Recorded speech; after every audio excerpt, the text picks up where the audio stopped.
भरत शत्रुघ्न कैकई देशी गेल्यानं कामांचा भार फक्त राम लक्ष्मणावर पडत होता.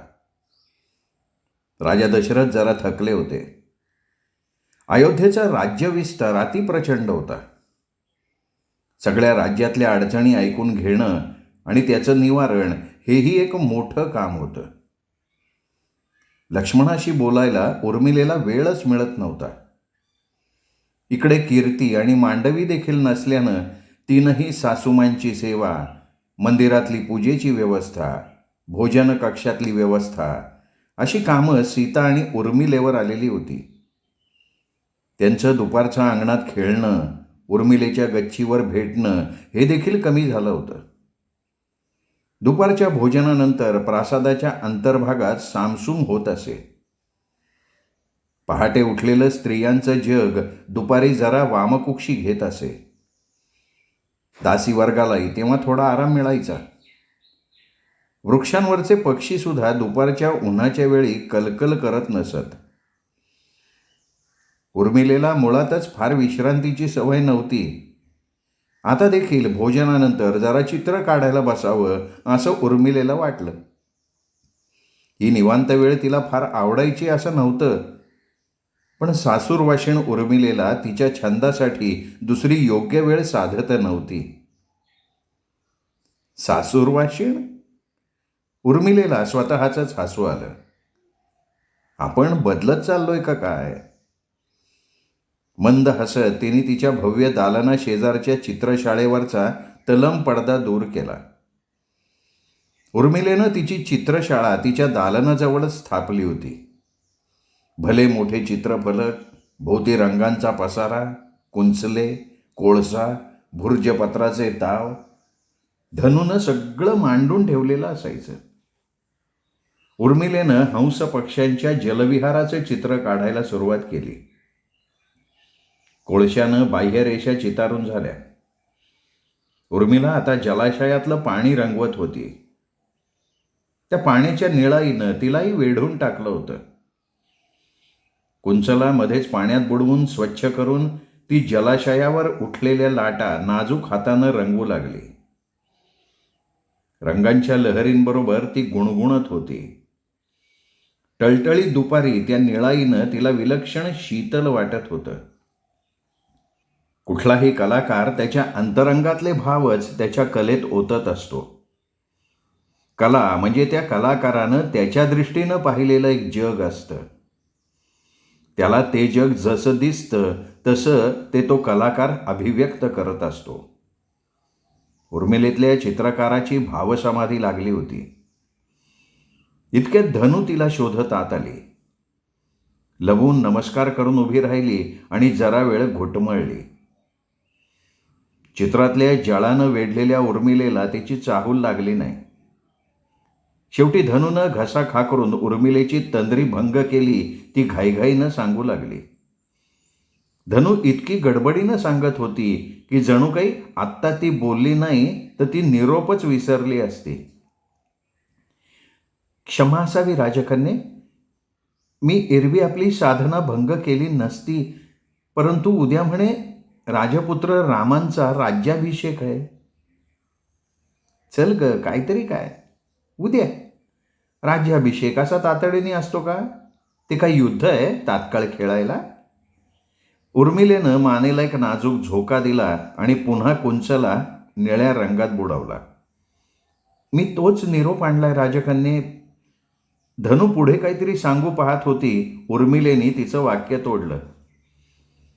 अगं, भरत जेठजी आणि शत्रुघ्न कुठे आहेत अयोध्येत? आणि तुम्हाला बऱ्या ग प्रासादातल्या वार्ता आधीच कळतात. उर्मिलेनं तिच्याकडे हसून दुर्लक्ष केलं. खरंच राजकन्ये, गौरी शपथ. धनू खोटं बोलणारी, इकडचं तिकडे करणारी नव्हती. बरं विचारते मी, असं म्हणत उर्मिला चित्रशाळेबाहेर पडणार तोच सीता घाईघाईनं तिच्याकडे येताना दिसली. भरभर चालल्यानं तिला धाप लागली होती. उर्मिलेनं तिला तिच्या दालनात नेऊन मंचकावर बसवलं. बेलफळाच्या सरबताचा प्याला दिला. सीता जरा शांत झाली. नीट बसत सीता म्हणाली, उद्या उद्या स्वामींचा राज्याभिषेक आहे. अचानक ठरलंय सगळं. उद्या राज्याभिषेक? उर्मिलेला क्षणभर आपण काय ऐकतोय हेच कळेना. हो ग, उद्याच राजाज्ञा झाली आहे. स्वामींनी मला इतकंच सांगितलं की हे पिताश्री आणि राजऋषींनी मिळून ठरवलंय. आणि स्वामींना पिताजींची आज्ञा शिरसावंदी आहे. हे सांगायला आत्ताच ते स्वतः त्वरेनं प्रासादात येऊन गेले. सीतेचा ऊर अजूनही धपापत होता. खरंच? मग तू काय म्हणालीस? तुझी संमती घेतली का कुणी?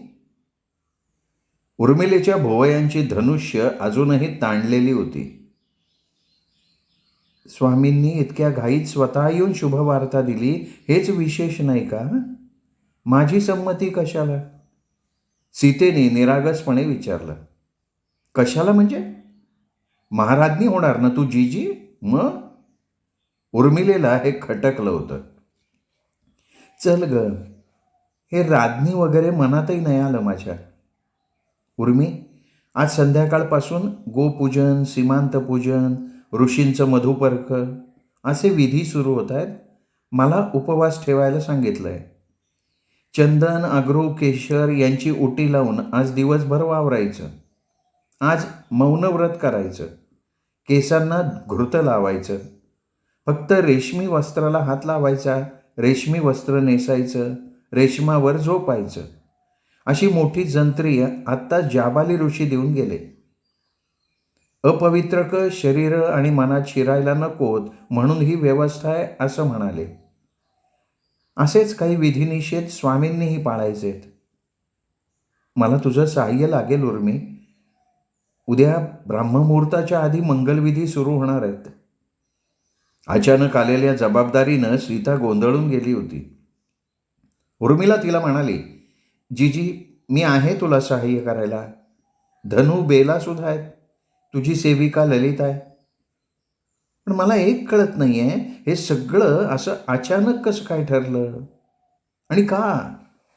भरत जेठजी आणि शत्रुघ्न आज कैकेयीहून यायला निघाले तरी इथे यायला त्यांना 15 दिवस लागतील. अगं कसं आणि का हे बोलायलाही कोणाला वेळ नाहीये. काल लोकपरिषद बोलवली होती. त्यात प्रजेनं एकमतानं नाथांसाठी कौल दिला इतकंच कळलंय. प्रासादात एकच धामधूम उडाली आहे.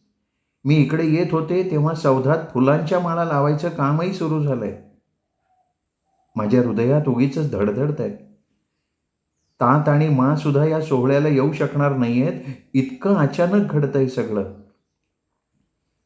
तू नको चिंता करूस. धनूला घेऊन जा. बेलालाही पाठवते. मी येतेच पाठोपाठ. करू आपण सिद्धता. आणि एक महत्त्वाची गोष्ट, आता हसा बरं का अयोध्येच्या महाराणी. सीतेची हनवटी धरून उर्मिला प्रेमानं म्हणाली. सीता कसनुसं हसली. तिथवर आलेल्या एका रथात सीता आणि धनु बसल्या. रथ सीतेच्या प्रासादाकडे रवाना झाला. इतक्यात लक्ष्मण तीरासारखा दालनात आला. उर्मिला, मी जरा घाईत आहे. माझी रेशमी वस्त्र अलंकार काढून ठेव. उद्याच्या पुष्य नक्षत्राच्या मुहूर्तावर बंधू रामाचा राज्याभिषेक आहे. खूप काम आहे. मी माझं चंद्रहास खड्ग घ्यायला आलोय. अशा प्रसंगी जास्त सावध राहणं उचित आहे. त्यांनी त्याचं खड्ग पितांबरावरच्या कंबरपट्ट्यात खोचलं आणि तो जायला वळला. उर्मिलेनं त्याचा दरवाजा अडवला. हो हो, राज्याभिषेकाची वार्ता आली माझ्या कानावर. पण इतक्या घाईत का होतोय राज्याभिषेक? कुणी सांगेल का? पिताजींची आज्ञा आहे की उद्याच रामाला राज्याभिषेक होणार आहे. बंधूंनी माझ्यावर सगळी जबाबदारी सोपवली आहे. मी नंतर सगळं सांगतो. असं म्हणून तो निघाला. आता उर्मिला उसळली. नाथ, सारखं कर्तव्य दक्षता, काम आणि निष्ठा. एक पळही माझ्याशी बोलायची उसंत नाही का तुम्हाला? उर्मिलेच्या आवाजातल्या धारेनं लक्ष्मण जरा वर्रमला. उर्मिला, पिताजींना हल्ली स्वप्न पडतायत की त्यांचा काळ जवळ आलाय. त्यांची प्रकृती देखील हल्ली ठीक नसते. म्हणून रामाला राज्याच्या सर्व जबाबदाऱ्या सोपवाव्यात असं त्यांना वाटतंय. येणारे 15 दिवस चांगले मुहूर्त नाहीत असं राजपुरोहितांचं म्हणणं आहे. केवळ उद्याचा गुरुपुष्याचा मुहूर्त चांगला आहे म्हणून भरत आणि शत्रुघ्नची वाट न बघता विधी संपन्न करायचे असं ठरलंय. आज कैकेयी देशाला दूत पाठवला तरी भरत शत्रुघ्न यायला 12-15 दिवस तरी लागतील. पिताजी जरा अस्वस्थ आहेत. परंतु 2 पुत्र देशात नसताना इतका महत्वाचा विधी करणं चुकीचं नाहीये का नाथ? लोकपरिषद बोलावली तरीही तीनही माँ आणि सीताजीजींचं मत घेतलं नाही का? यावर शीघ्रकोपी लक्ष्मण चिडला. हे बघ उर्मिले, हे सगळं मला ठाऊक नाहीये. कनिष्ठ पुत्राचं आणि भावाचं कर्तव्य असतं ज्येष्ठांचा आदेश पालन करणं. मी तेच करतोय.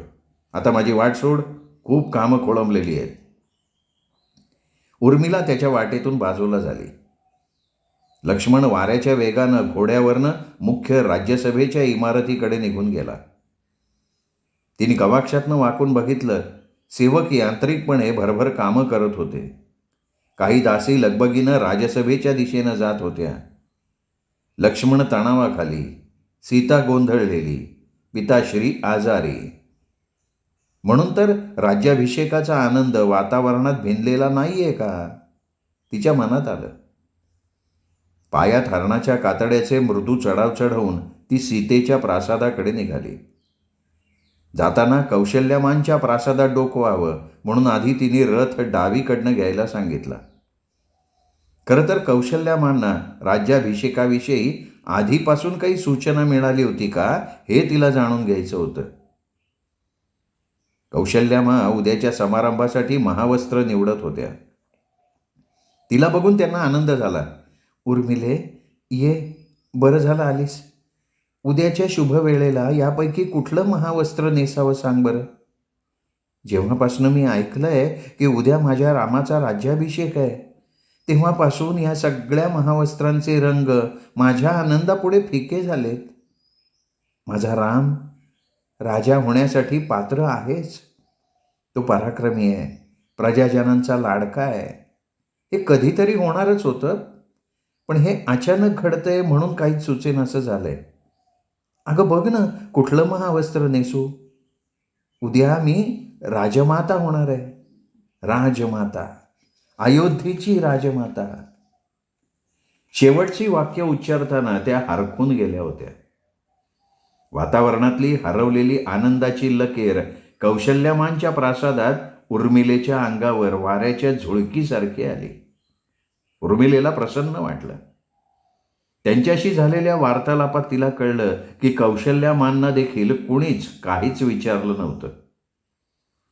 मात्र राजमुकुट आपल्या रामाच्या मस्तकी चढणार या वार्तेनं त्या आनंदी झालेल्या होत्या. आपलं मत विचारात न घेतलं जाण्याची त्यांना सवयच होती.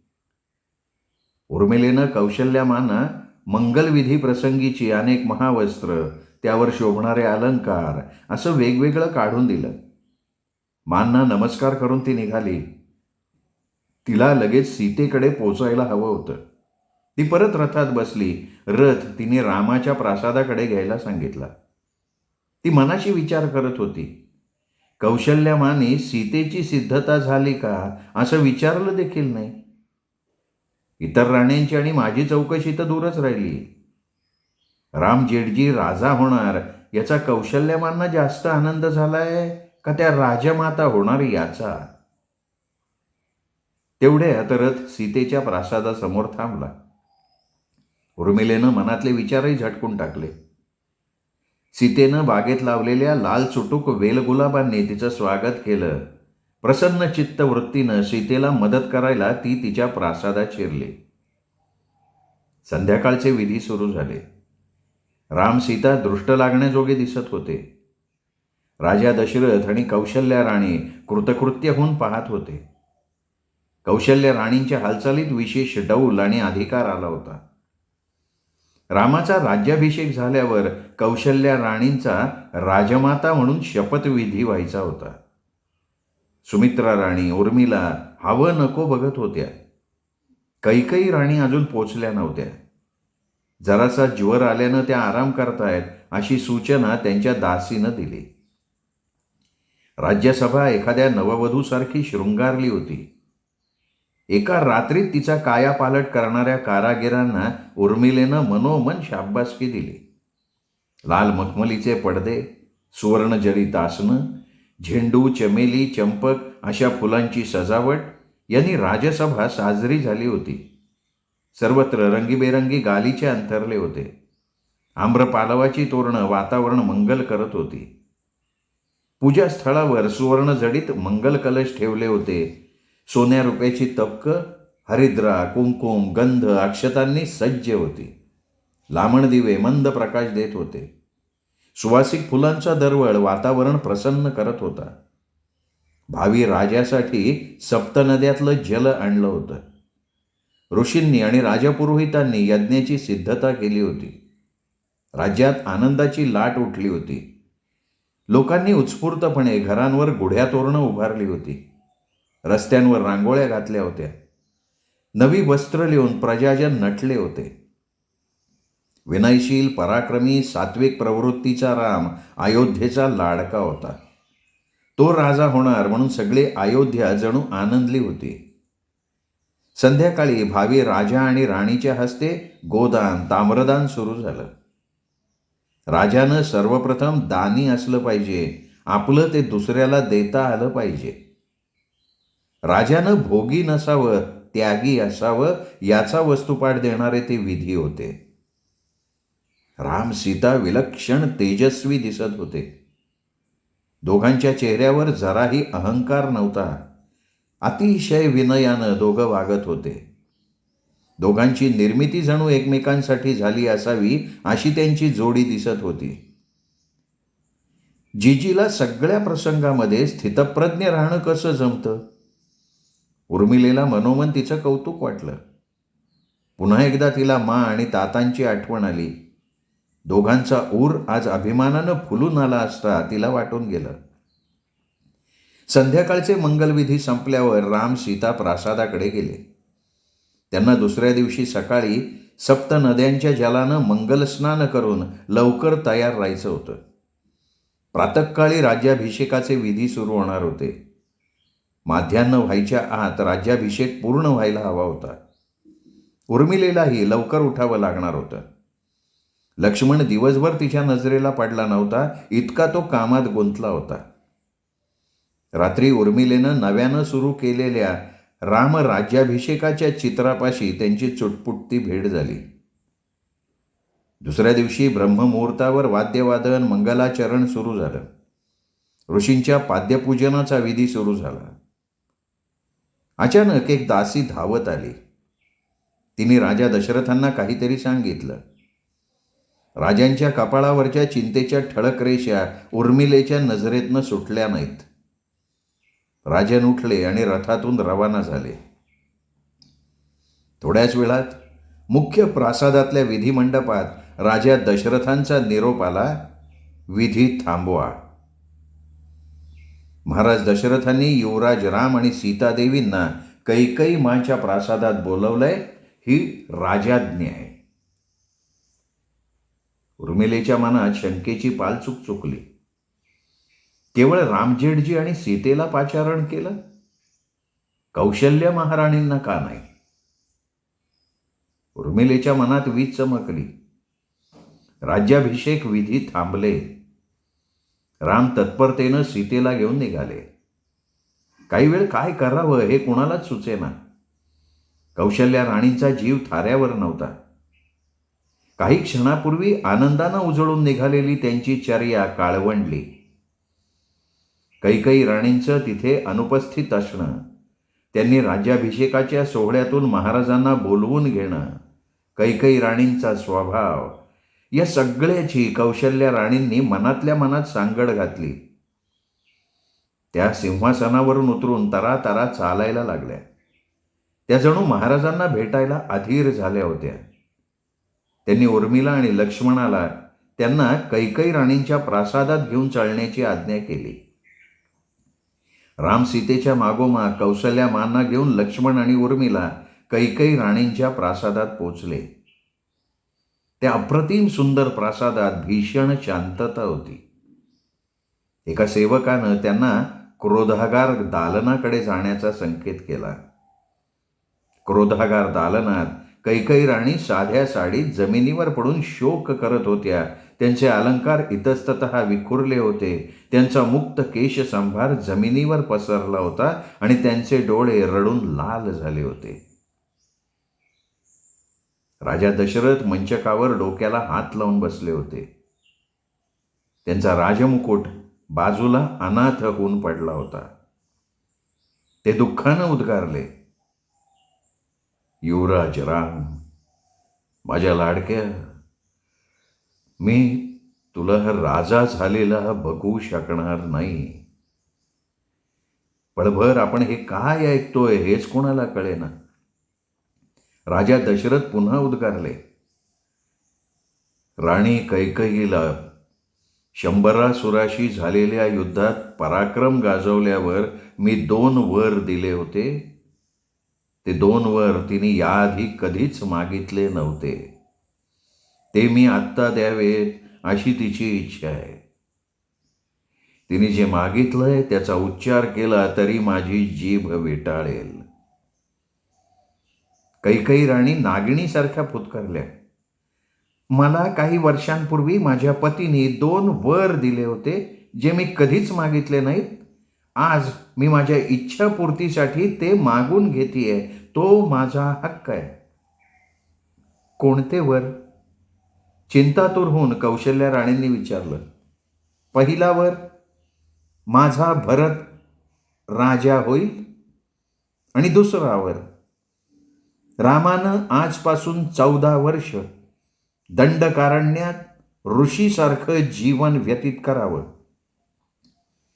ते शब्द विषारी बाणापेक्षाही विखारी होते. सरसरत येऊन लक्षभेद करणाऱ्या ब्रह्मास्त्रासारखे ऐकणाऱ्यांच्या कानावरच ते आदळले. राजा दशरथ परोपरीनं कैकेयी राणींना विनवत होते, कैकेयी, कृपया तुझे हे शब्द मागे घे. राजा दशरथांच्या संयमाचा बांध फुटला होता. का? का मागे घेऊ? रघुकुळाची राणी आहे मी. प्राणापेक्षा मुखातील शब्दाला जे अधिक मानतात अशा रघुकुलाची रीत आहे ही. एक वेळ प्राण जाईल पण शब्द मोडला जाणार नाही. विसरलात महाराज? कैकेयी राणीनं पुनरुच्चार केला, भरत राजा होईल आणि राम 14 वर्ष वनवासात संन्यस्त राहील. सगळे स्तब्ध झाले.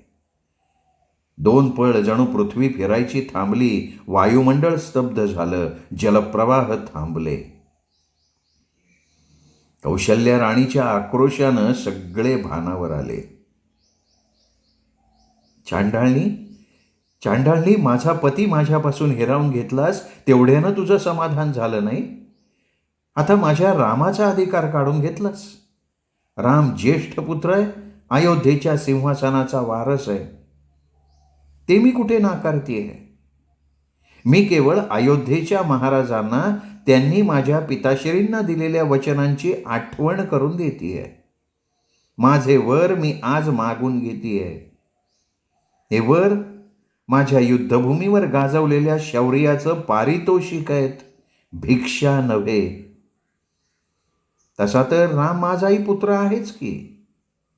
कैकेयी राणी मानभावीपणे म्हणाल्या, कुलक्षणे, पुत्र पुत्र म्हणून माझ्या रामाशी मातृप्रेमाचं नाटक केलंस. अयोध्येत शिरलेली विषारी नागिण आहेस तू. महाराज, महाराज, आपण बोला ना. का या आपल्या प्रिय तरुण राणीनं आपल्यालाही मांडलिक बनवलंय? कौशल्या राणी मानहानीमुळे संतापाने थरथरत होत्या. राजा दशरथ मान खाली घालून आसवं ढाळत होते. कैकेयी फुतकारली, कधीही होऊ न शकणाऱ्या राजमाते, राज्य माझ्या भरताचं आहे. आम्हाला नकोय हे राज्य, नकोय. माझा राम त्याच्या पराक्रमानं अवघी पृथ्वी जिंकून घेईल. परंतु रामाला वनवास, माझ्या रामाला ही भयंकर शिक्षा. सुंदर पत्नीच्या अधीन झालेल्या या पतीनं दिलेल्या वरासाठी माझ्या पुत्राला शिक्षा. पतिदेव, आपण जगज्जेते आहात ना? मग एक राजादेश देऊन कैकेयीची मागणी आपण टाळू शकत नाही? तिच्या जिभेला लगाम घालू शकत नाही? महाराज, मी आपलाही धिक्कार करते. कौशल्या राणींचं भान हरपायला लागलं. ती बेशुद्ध झाली. एकच गोंधळ उडाला. सुमित्रा राणी आणि उर्मिला तिला वारा घालायला लागल्या. खांदे झुकलेल्या हताश महाराज दशरथांच्या हुंदक्यांचा आणि कैकेयीच्या संतापाचा आवाज वाढत होता. कैकेयी राणी आपलं म्हणणं पटवून देत होत्या. त्यांचं म्हणणं होतं, दशरथानं माझ्या पित्याला भरतच राजा होईल असं वचन दिलं होतं, त्याची मी आठवण करून दिली, तर माझं काय चुकलं? राजा दशरथ तिला पुन्हा पुन्हा विनवत होते, तिची समजूत घालत होते. कैकेयी राणी मागे हटायला तयार नव्हत्या. त्यांनी मागितलेल्या या 2 वरांव्यतिरिक्त ते तिला काहीही द्यायला तयार होते. कैकेयी राणींचा आवाज वाढतच होता. राजा दशरथ हतबल होऊन म्हणाले, कैकेयी, मी तुझा दास होऊन राहीन, पण इतकी निष्ठुर होऊ नकोस. रामाच्या धीरगंभीर स्वरांनी त्या अशांततेचा भेद केला. तात, मा कैकेयी म्हणतायत ते योग्यच आहे. राम पुत्र. दशरथ चमकले. राम पुन्हा शांतपणे म्हणाला, तात, अश्वपती नानाजींना दिलेल्या वचनाला आपण बांधील असलं पाहिजे. पण मला हे सगळं ठाऊकच नव्हतं, नाहीतर मीच माझ्या राज्याभिषेकाला विरोध केला असता. पण माझ्या रामाला 14 वर्ष वनवास. कैकेयी, 14 वर्ष का? 14 वर्ष. कारण राज्यनीतीनुसार 14 वर्ष पदच्युत झालेली व्यक्ती पुन्हा राजगादीवर येऊ शकत नाही. कैकेयी राणींचे शब्द तापलेल्या शिश्यासारखे लक्ष्मणाच्या कानात शिरले. त्याच्या मुठी आवळल्या गेल्या. त्याचं एक पाऊल कैकेयीच्या दिशेनं त्वेषानं उचललं गेलं. रामाने नजरेनीच त्याला शांत राहायला सांगितलं. अगं दुष्टे, अशी का वागतीयस तू? राजा दशरथांनी आक्रोश केला. कारण तुम्ही माझ्या पुत्राचा अधिकार हिरावून घेताय. कैकेयी किंचाळली. रामाचा धीरगंभीर आवाज घुमला, तात, तात, मी काय आणि भरत काय? अयोध्येला दोघेही सारखेच जपणार आहोत. भरत माझ्यापेक्षा जास्त योग्य आहे. तो उत्तम राज्यकारभार करेल. कैकेयी देशातल्या युद्धविद्या देखील त्याला अवगत आहेत. भरत पराक्रमी आहे, प्रजाजनांचं हित जाणणार आहे. तो उत्तम राज्यकारभार करू शकतो. मी वनवासात जायला तयार आहे. माते, तू निश्चिंत राहा. तुझे आशीर्वाद माझ्या पाठीशी असू देत. रामानं खाली वाकून कैकेयी राणींचा चरणस्पर्श केला. त्यांनी त्याच्याकडे बघितलंही नाही. या सगळ्या प्रसंगानं लक्ष्मण बिथरला होता. कैकेयी मांना जाब विचारावा इतका तो संतापला होता. रामानं त्याला पुन्हा एकदा थांबवलं. काही क्षणांपूर्वी आनंदात असलेली अयोध्या दुःखात बुडून गेली. मंजूळ वाद्य वाजायची थांबली. मंगलाचरणं बंद झाली. यज्ञकुंड समिधांच्या अभावी थंड पडली. दारावरची तोरणं, माळांमधली फुलं माना टाकून म्लान झाली. प्रासादावर शोककळा पसरली. इतक्यात मंथरा, कैकेयीची दासी, हातात वल्कलं घेऊन आली.